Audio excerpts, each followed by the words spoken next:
Hello बच्चों, कैसे हैं आप सब। आज हम कक्षा 7 के इतिहास को पढ़ेंगे। इतिहास की पाठ्य पुस्तक का नाम है हमारी विरासत। तो हमारी विरासत में अध्याय 6 में है शहर, व्यापार और शिल्प।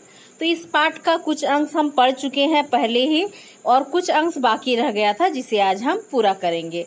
तो पिछले कक्षा में हमने प्रशासनिक नगर के बारे में पढ़ा था, मंदिरों के बारे में, घंटा धातु कांसा के बारे में, लुतलोम तकनीक के बारे में पढ़ा था, पत्तन नगर और व्यापारिक नगर के बारे में, छोटे बड़े व्यापारियों के बारे में, हम्पी, मुसलीपट्टम और सूरत के बारे में थोड़ा जाना था। तो विट्ठल भगवान का जो पत्थर का रथ है उसके बारे में हमने देखा था। तो इस तरह से यहाँ तक हम पढ़ चुके थे। तो आज हम इससे आगे का देखते हैं। तो आज पढ़ते हैं एक किलाबंद शहर हम्पी के बारे में। एक पुर्तगाली यात्री था डोमिंगो पायज, जो जब भारत की यात्रा पर आया था तीर्थयात्री के रूप में, तब उसने यहाँ से जो यहाँ देखा था तो वो अपने एक लेख में उसको प्रकाशित किया था। तो उसका लिखा हुआ लेख जो उपलब्ध है। तो पुर्तगाली लोग भारत आए थे, जैसे वास्को डी गामा व्यापार के लिए यहाँ पर आए थे, तो इसी तरह से बहुत सारे पुर्तगाली यात्री आए थे। तो उन्हीं में से एक थे डोमिंगो पायज। तो 16वीं शताब्दी में हम्पी शहर का वर्णन करते हुए उसने लिखा है कि जब गोवा से आने वाले लोग जिस प्रवेश द्वार से गुजरते हैं, जब गोवा शहर से आते हैं लोग और जिस प्रवेश द्वार से गुजरते हैं, उस द्वार के भीतर राजा ने एक अत्यंत सुदृढ़ प्राचीरबद्ध नगर बना रखा है। ठीक है, नगर बसा रखा है। तो एक नगर है जिसमें चारों ओर दीवार से घिरा हुआ है, दीवारों और बुर्ज से सुरक्षित है। और वो नगर कैसा है? दीवारों और बुर्ज से सुरक्षित है। ये दीवारें अन्य नगरों की दीवारें जैसी नहीं है, बल्कि बहुत मजबूत है। और ये जो दीवारें हैं बहुत ज्यादा मजबूत है। ऐसा नमूना अन्य भागों में बहुत कम देखने को मिलता है। उसके भीतर उसी रीति से बनाए गए भवनों की अत्यंत सुंदर कतारें हैं, जिसकी छतें सपाट और चौड़ी है। एक तो दीवार इतना मजबूत है और अंदर जो शहर बसा है वो भी कतारों से, उसके जो घर बने हैं कतारों से बसे हैं, और उसका जो छत है वो सपाट है और चपटा है। तो ऐसा बाकी जगहों में उनको देखने नहीं मिला जैसा उनको हम्पी में देखने को मिला। तो इस तरह से एक बहुत ही सुंदर नगर बसा हुआ था हम्पी। देखिए यहाँ पे चित्र में दिख रहा है हम्पी की टूटी हुई चार दीवारी दिख रहा है और अंदर ये घर दिख रहा है। तो इस तरह से चारों ओर से दीवारों से घिरा हुआ था। मुसलीपट्टनम आंध्र प्रदेश में कृष्णा नदी के डेल्टा पर स्थित मुसलीपट्टनम जो है, मुसलीपट्टनम उसको मछलीपट्टनम के नाम से भी जाना जाता है। ये कृष्णा नदी के जो डेल्टा है वहां स्थित है आंध्र प्रदेश में। 19वीं शताब्दी में यह नगर विभिन्न प्रकार की गतिविधियों का केंद्र था। तो जो ब्रिटिश थे, डच थे, फ्रांसीसी कंपनियों का अधिकांश व्यापार इसी बंदरगाह से होता था। किससे? मुसलीपट्टनम से। हॉलैंड और इंग्लैंड के व्यापारिक कंपनियों ने आंध्र तट के सबसे महत्वपूर्ण पत्तन मुसलीपट्टनम पर नियंत्रण प्राप्त करने का प्रयास किया, और ज्यादातर व्यापारिक गतिविधियां मुसलीपट्टनम से होती थी। इसलिए जो हॉलैंड और इंग्लैंड के व्यापारी थे तो उन्होंने भी ये आंध्र का जो तट है मुसलीपट्टनम, तो उस पर अपना नियंत्रण स्थापित करने का प्रयास किया। हॉलैंड वासी, जिनको डच भी कहा जाता है, ने यहाँ एक किला का निर्माण कराया और हॉलैंड वासियों ने एक किला बनाया जिसे मुसलीपट्टनम का किला कहा जाता है। ईस्ट इंडिया किला क्या है? जो चारों ओर से घिरा हुआ रहता है दीवारों से, ठीक है, और ऊंचा जगह होता है, उसे किला कहा जाता है।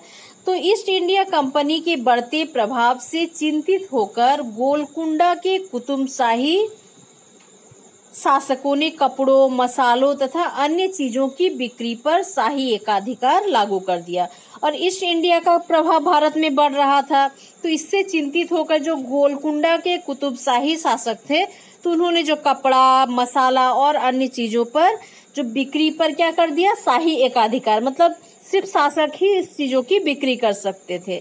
तो इसका एकाधिकार लागू कर दिया उन्होंने, ताकि अंग्रेजों का प्रभाव इस पर ना पड़ सके।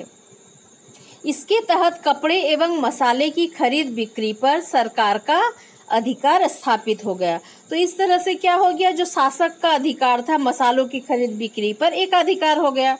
शहर को घनी आबादी और समृद्धिशाली बनाने में गोलकुंडा के कुलीन वर्ग, तेलुगु, कोमटी, चेट्टियार और यूरोपीय व्यापारी तथा फारसी सौदागर का अहम योगदान था। तो ये जो शहर था काफी घना था और काफी समृद्ध था। तो इसमें ये जो गोलकुंडा के जो कुलीन वर्ग थे, तेलुगु थे, कोमिटी थे, चट्टियार के लोग थे और यूरोपीय व्यापारी थे, फारसी सौदागर थे, तो इनके कारण ही ये जगह इतना घना था और समृद्ध था।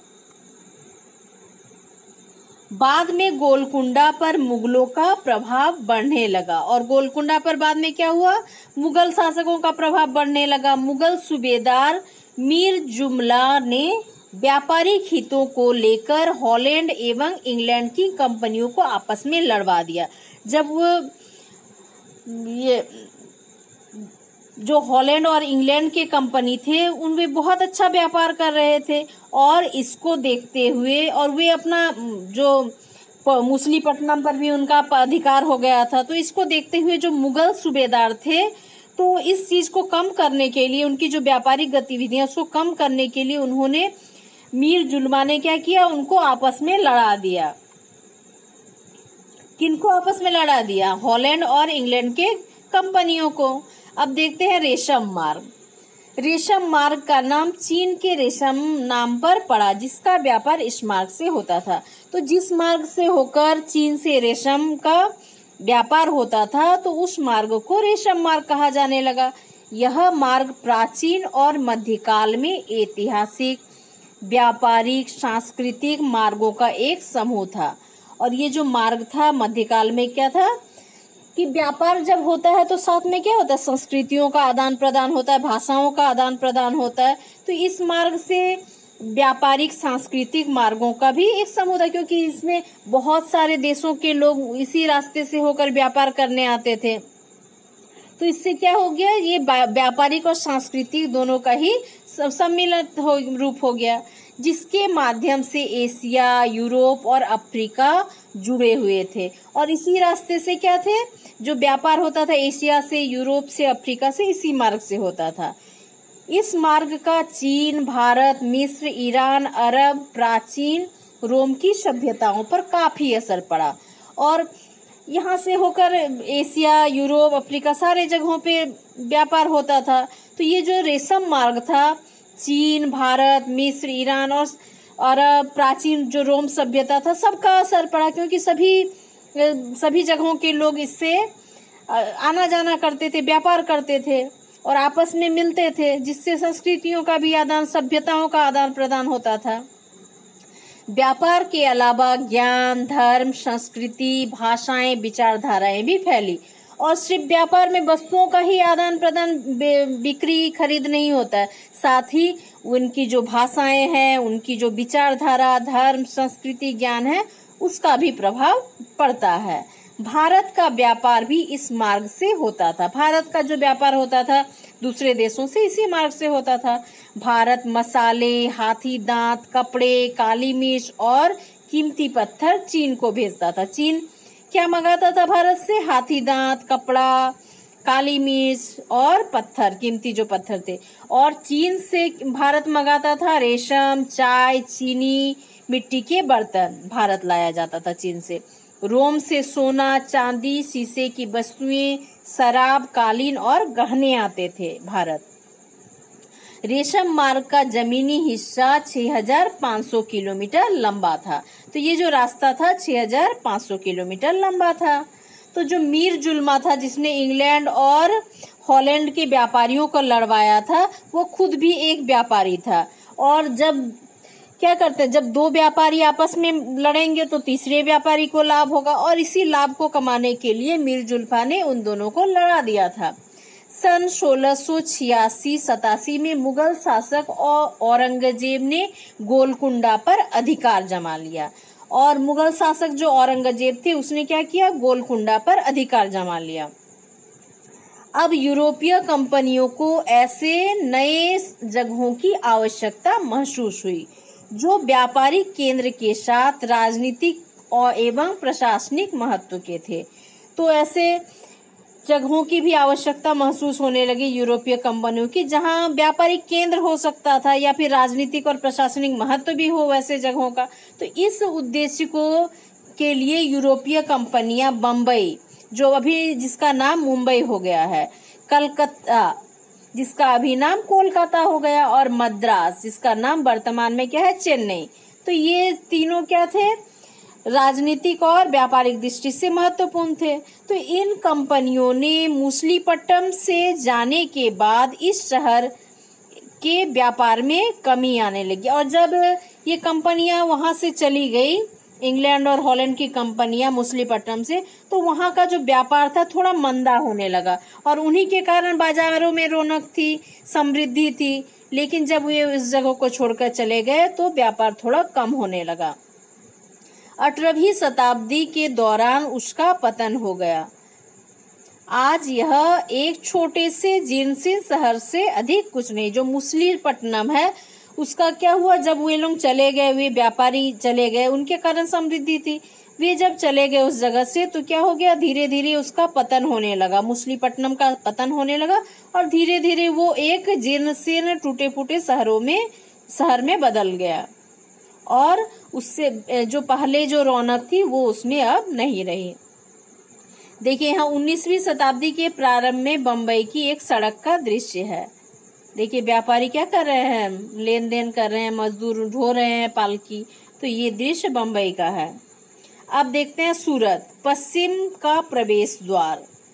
सूरत ताप्ती नदी के किनारे पर स्थित है। यह कपड़ा उद्योग एवं हीरे के व्यवसाय के लिए प्रसिद्ध है। तो जो सूरत है वो ताप्ती नदी के किनारे है, और यहाँ कपड़ा उद्योग और हीरे के व्यवसाय के लिए यह जगह प्रसिद्ध है। इसलिए इसे सिल्क सिटी, सिल्क मतलब रेशम का कपड़ा का उद्योग है, इसलिए सिल्क सिटी, सिल्क मतलब रेशम, सिल्क सिटी, और हीरा को इंग्लिश में क्या कहता है, डायमंड, डायमंड सिटी के नाम से इसलिए जाना जाता है। सूरत गुजरात का एक मुख्य बंदरगाह है, और ये किस राज्य में है, गुजरात राज्य में है। और सूरत क्या है, एक बंदरगाह है जहाँ से यात्री जो व्यापारी जहाज आना और जाना वहीं से छोड़ा जाता है और वहीं आके रुकते हैं। मुगल काल में सूरत गुजरात में पश्चिम व्यापार का वाणिज्यिक केंद्र था। तो ये जो सूरत है, पश्चिमी भाग में जितने व्यापार होते थे उसका वाणिज्यिक केंद्र सूरत था। यहाँ से हरमुज की खाड़ी से होकर पश्चिमी एशिया के साथ व्यापार करना आसान काम था। तो जो हरमुज की खाड़ी है वहां से होते हुए जो पश्चिम एशिया के साथ व्यापार यहीं से किया जाता था। मक्का जाने वाले बहुत से हज यात्री सूरत बंदरगाह से प्रस्थान करते थे, और जो मक्का जो इस्लाम धर्म का जो धार्मिक जगह है हज, तो वहां जो यात्रा करने के लिए जाते थे, मक्का में है हज, तो वहां जाने के लिए जो तीर्थ यात्री थे तो वे भी क्या करते थे, उसी सूरत बंदरगाह से होकर ही जाते थे। इसलिए सूरत को मक्का का प्रस्थान द्वार भी कहा जाता है। सूरत में सभी जातियों और धर्मों के लोग रहते हैं, क्योंकि ये इसमें गतिविधियां, व्यापारिक गतिविधियां बहुत होती है, तो इसमें सभी जातियों के लोग पाए जाते थे, सभी रहते थे, क्योंकि ये व्यापारिक नगर बन गया था। इसलिए इसे सर्वदेशीय नगर कहा जाता था। इसमें सभी देशों के लोग रहते थे, इसलिए सर्वदेशीय नगर। 17वीं शताब्दी में यहाँ पुर्तगालियों, डचों और अंग्रेजों ने कारखाना खोले एवं अपने माल गोदाम बनाए। तो 17वीं शताब्दी में क्या हुआ, जो पुर्तगाली थे, डच थे, अंग्रेज थे, उन्होंने यहाँ कारखाने खोले सूरत में और अपना माल गोदाम भी बनाया, क्योंकि वहाँ बंदरगाह था, वहां से समुद्री के रास्ते सामान आता था उनका, और वहाँ गोदाम बनाने से उनको सुविधा होता था। अंग्रेज इतिहासकार ओविंगटन ने 1689 में सूरत बंदरगाह का वर्णन करते हुए लिखा है कि किसी भी एक वक्त पर भिन्न भिन्न देशों के औसतन 100 जहाज इस बंदरगाह पर लंगर डाले हुए खड़े देखे जा सकते हैं। तो उन्होंने लिखा है कि जब आप किसी एक समय में जाएंगे तो देखेंगे कि कम से कम 100 जहाज, अलग अलग देशों के 100 जहाज आपको वहां मिल जाएंगे। तो इस तरह से अंदाजा लगाया जा सकता है कि उस समय वहां कितना ज्यादा व्यापार होता था, बाहर से कितनी ज्यादा जहाज आते थे। तो बहुत उन्नत जगह था, क्योंकि इतने ज्यादा व्यापारी आएंगे तो वो जगह भी उन्नत होगा, व्यापारिक केंद्र बनेगा। सूरत सुनहरे गोटा किनारियों मतलब जरी वाले वस्त्रों के लिए प्रसिद्ध था। तो जो गोटा किनारी वाला जो कपड़ा बनाया जाता था वो सूरत का स्पेशलिटी था, उसी के कारण वो विश्व प्रसिद्ध था। पश्चिम एशिया, अफ्रीका और यूरोप में इस प्रकार के वस्त्रों की मांग ज्यादा थी। तो जो अफ्रीका और एशिया, यूरोप के देश हैं तो उसमें ऐसे जरी वाले कपड़ों की काफी मांग थी। सूरत में सूती कपड़ों के कई थोक और फुटकर व्यापारी थे। तो थोक क्या होता है, जब एक साथ सामानों को लिया जाता है उसको थोक कहते हैं, और जब टुकड़े टुकड़े में कम कम सामान लिया जाता है उसे फुटकर व्यापारी। तो सूरत में बहुत ऐसे सूती कपड़ों के व्यापारी थे। वहां कई विश्राम गृह भी थे जहां विश्व के सभी भागों से शहर से आने वाले लोग ठहरते थे। तो क्या था, रहने के लिए इतने जगहों से जब आ रहा है व्यापारी, जो जहाज आ रहा है तो बहुत सारे लोग आएंगे, व्यापारी आएंगे, तो उनको विश्राम करने के लिए भी जगह चाहिए। इसलिए सूरत में बहुत सारे विश्राम घर भी थे, और जहां विश्व के अलग अलग देशों के लोग आकर वहां रहते थे। इसलिए यहाँ पर सभी देशों के लोग पाए जाते, इसलिए सर्वदेशीय नगर कहा जाता था। यहाँ भव्य भवन और असंख्य मनोरंजन स्थल भी थे।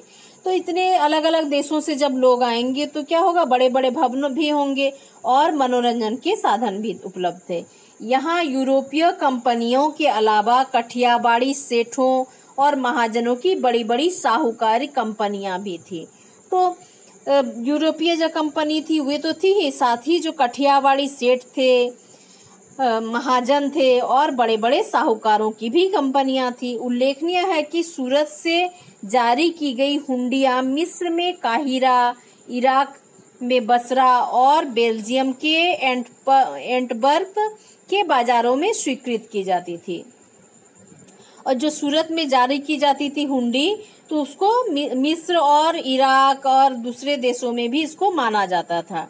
परंतु 17वीं शताब्दी के अंतिम वर्षों में सूरत के गौरव में कमी आने लगी। लेकिन 17वीं शताब्दी आते आते इसका जो प्रसिद्धि था थोड़ा कम होने लगा। इसके कई कारण थे। तो क्या कारण थे?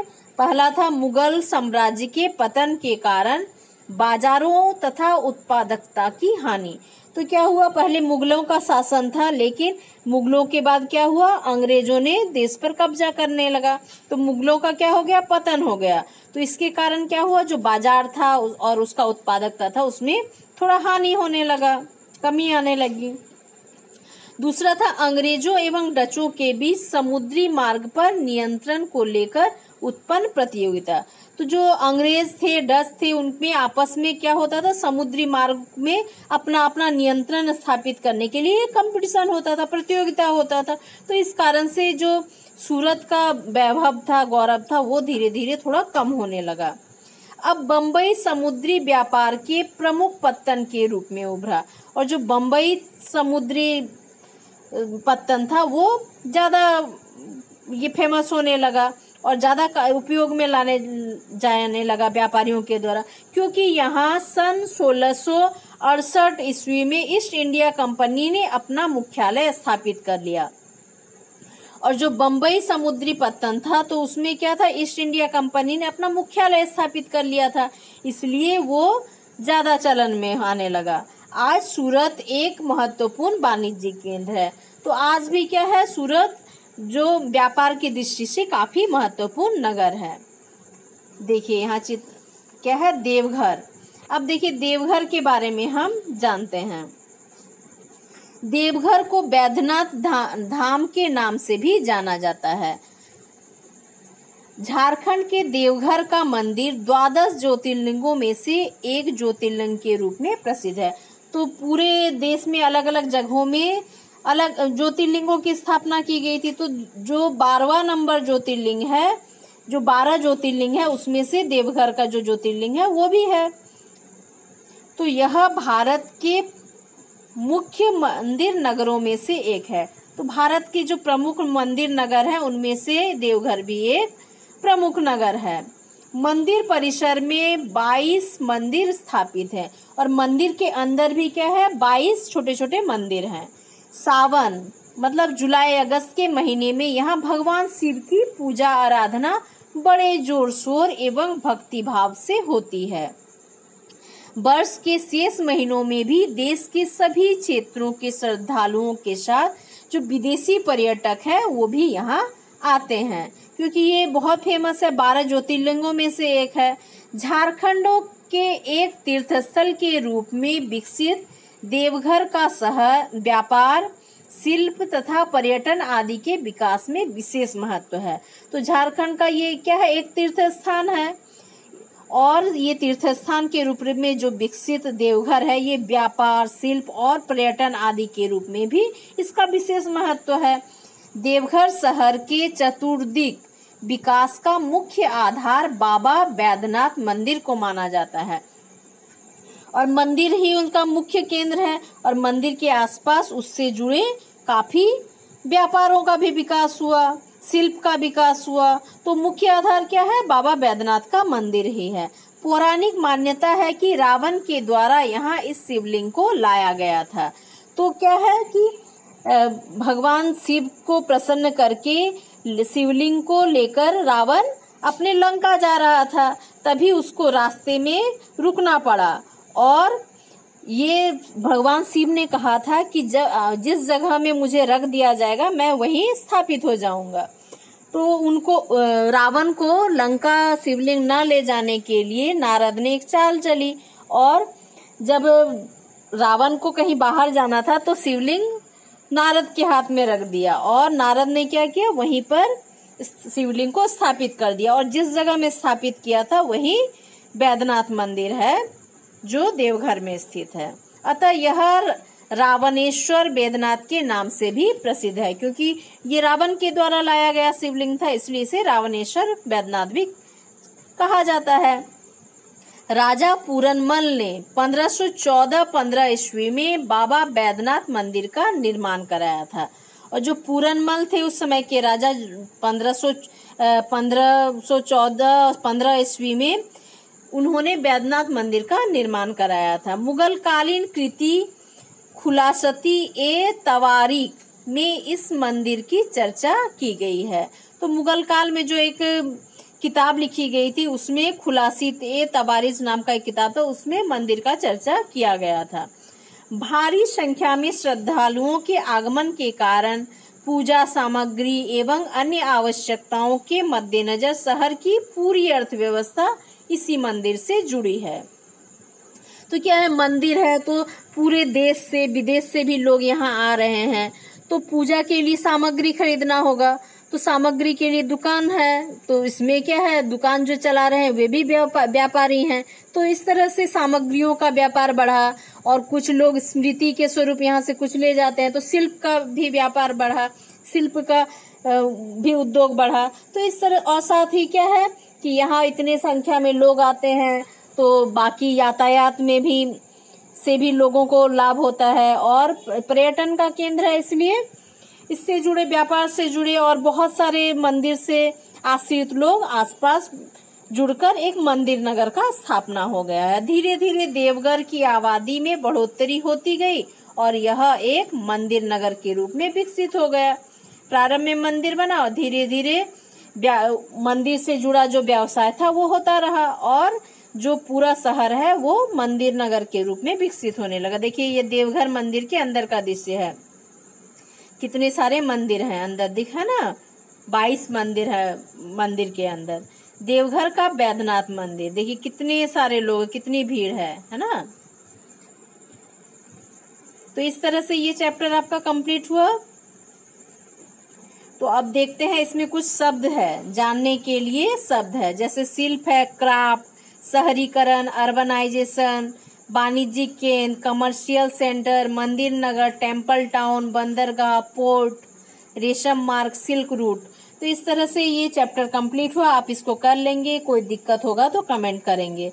और यदि आपका कोई चैप्टर पुराना छूट गया है या फिर आने वाले आपको चैप्टर चाहिए तो चैनल को सब्सक्राइब कर लेंगे, जिससे आपको सारे चैप्टर मिल जाएंगे। तो आज के लिए इतना ही, और इसका जो क्वेश्चन आंसर है वो अलग वीडियो में करेंगे। Thank you.